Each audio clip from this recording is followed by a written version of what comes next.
Friends, good morning.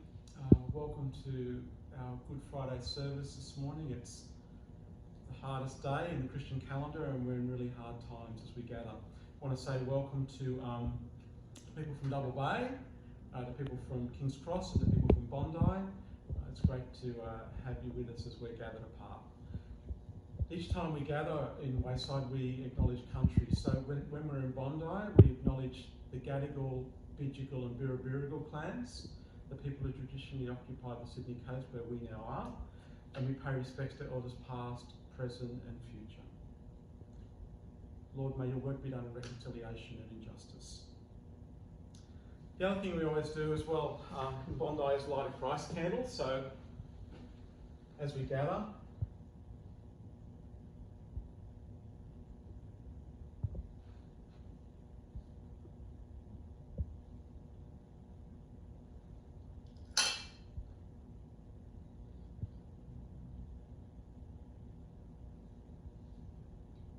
so we light this candle today,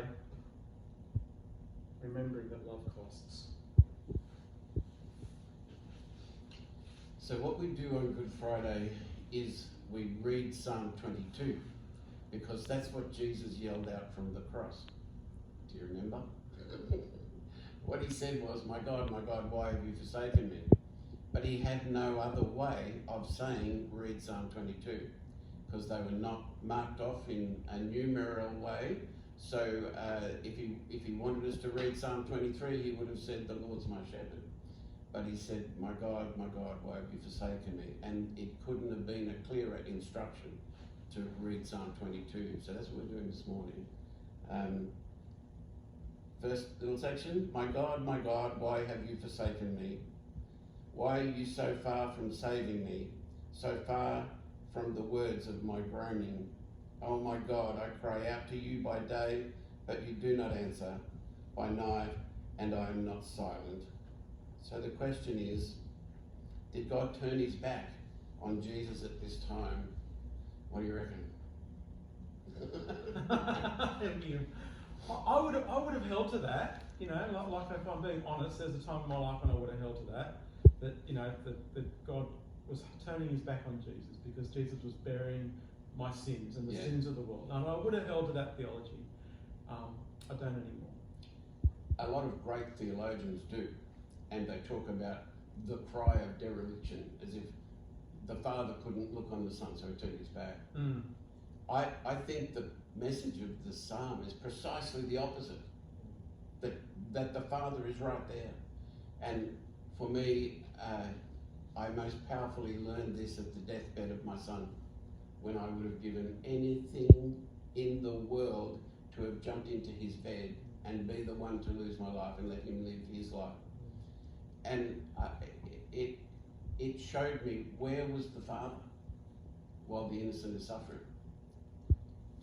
The answer is right there, breaking his heart.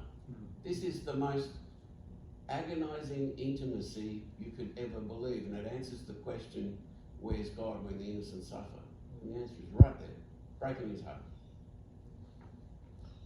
So I think, Taras, I'm going to grab the phone, and you're going to play. And I had some thoughts, but let's not worry. No, John.